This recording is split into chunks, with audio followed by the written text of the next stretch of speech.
पाई petrol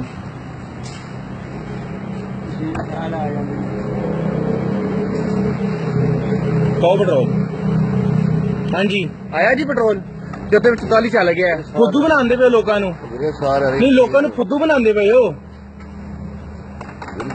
नहीं लोगों फुद्दू बनाते पे हो उत्थे 50 चल गया तो पेट्रोल नहीं आया। हाँ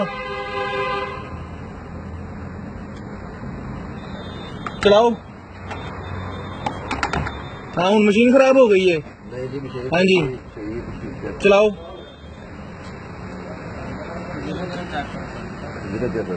चेक किया है मैं पहले 2 बारी मैं चेक किया है मैं देख लिया भैन इंज मेरी गड्डी च पेट्रोल पे है मेरी गड्डी भी इंज पेट्रोल पे है भैन देख लिया मैं।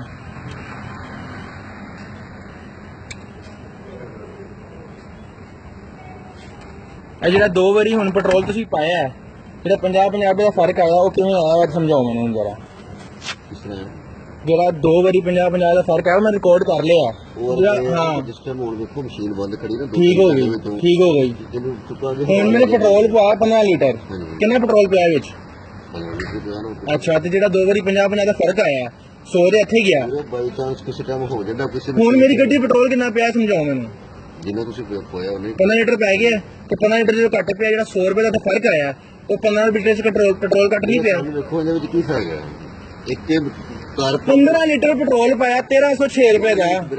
15 ਲੀਟਰ ਪੈਟਰੋਲ ਪਾਇਆ ਤੁਸੀਂ 1306 ਰੁਪਏ ਦਾ ਇੱਕ ਮਿੰਟ ਦੀ ਗੱਲ ਸਮਝਾਓ ਨਾ 1500 ਰੁਪਏ ਤੁਸੀਂ ਪੈਟਰੋਲ ਪਾਇਆ 1306 ਰੁਪਏ ਦਾ ਵਿੱਚੋਂ ਤੁਸੀਂ 100 ਰੁਪਏ ਉਡਾਤਾ ਵਿੱਚੋਂ ਤੁਸੀਂ 100 ਰੁਪਏ ਉਡਾਤਾ ਕਿਵੇਂ ਉਡਾਤਾ ਸਾਨੂੰ ਤੁਸੀਂ ਇਹ ਦੱਸੋ ਕਿ ਮਸ਼ੀਨ ਚੱਲ ਰਹੀ ਹੈ ਅਗਰ ਸਾਹ ਲੈ ਗਈ ਮੋਟਰ ਇਹਦੇ ਚ ਸਾਨੂੰ ਕੀ ਫਾਇਦਾ ਹੋਇਆ 100 ਰੁਪਏ ਦਾ ਕਿਸ ਤਰ੍ਹਾਂ ਹੁਣ ਵੇਖੋ ਜੀ ਇਹਨਾਂ ਨੇ ਖੋਲੀ ਤੇ 12 ਰੁਪਏ ਦਾ ਪੈਟਰੋਲ ਚੱਲ ਗਿਆ ਇਹ ਕਿਵੇਂ ਚੱਲਿਆ ਨਹੀਂ ਸਮਝਾਓ ਨਾ ਤੇ ਮੇਰੀ ਗੱਡੀ ਚ ਪੈਟਰੋਲ ਤੁਸੀਂ ਪੂਰਾ ਪਾਇਆ ਮੇਰੀ ਗੱਡੀ ਚ ਪੈਟਰੋਲ ਤੁਸੀਂ ਪੂਰਾ ਪਾਇਆ ਕਿਵੇਂ ਤੁਸੀਂ ਖਾਲੀ ਕੱਢਿਆ ਤੇ 12 ਰੁਪਏ ਡਿੱਗੇ ਨੇ ਕਿਵੇਂ ਡਿੱਗੇ ਨੇ ਮੈਨੂੰ ਵੀ ਸਮਝਾਓ ਉਹ ਹਵਾ ਲੈ ਰਹੀ ਹੈ ਜਾਂ ਨਹੀਂ ਲੈ ਰਹੀ ਮੈਨੂੰ ਇਹ ਸਮਝਾਓ ਤੁਸੀਂ ਖਾਲੀ ਨੋਜ਼ਲ ਕੱਢੀ ਤੇ 12 ਰੁਪਏ ਡਿੱਗੇ ਨੇ ਕਿਵੇਂ ਡਿੱਗੇ ਨੇ ਮੈਨੂੰ ਵੀ ਤਾਂ ਸਮਝਾਓ ਅਰਜ਼ ਕਰ ਰਹੇ ਕਿ ਹਵਾ ਲੈ ਗਈ ਉਹ ਹਵਾ ਲੈ ਗਈ ਕਿਹੜੀ ਮਸ਼ੀਨ ਹਵਾ ਲੈ ਗਈ ਹਵਾ ਨਾਲ ਚੱਲਦੀ ਹੈ ਸਾਹ ਲੈਂਦੀ ਤੇਰੀ ਮਸ਼ੀਨ ਤੂੰ ਤੁਹਾਡੇ ਸਾਹਮਣੇ ਤਾਂ ਲੈ ਰਹੀ ਸੀ ਯਾਰ ਤੂੰ ਪਾਗਲ ਤੇ ਨਹੀਂ ਤੂੰ ਖਾਲੀ ਨੋਜ਼ਲ ਕੱਢਣਾ ਪਿਆ ਤੇ 50 ਰੁਪਏ ਦਾ ਪੈਟਰੋਲ ਡਿੱਗ ਗਿਆ ਪੈਟਰੋਲ ਕੱਢਦੀ ਨਹੀਂ ਪਈ ਮੀਟਰ ਚੱਲਦਾ ਪਿਆ 50 ਰੁਪਏ ਦਾ ਉਹ ਕਿਸ ਟਾਈਮ ਲੈ ਜਾਂਦੀ ਹੈ ਤੇ ਲੋਕੀ ਫੁੱਦੂ ਨੇ ਤੇਰੀ ਹਵਾ ਦੇ ਚੱਕਰ 'ਚ 12 ਡਿੱਗਣ 50 ਡਿੱਗਣ 100 ਡਿੱਗਣ ਲੋਕੀ ਫੁੱਦੂ ਨੇ ਜਾਂ ਅਸੀਂ ਆਰਾਮ ਕਮਾਨੇ ਪਏ ਆ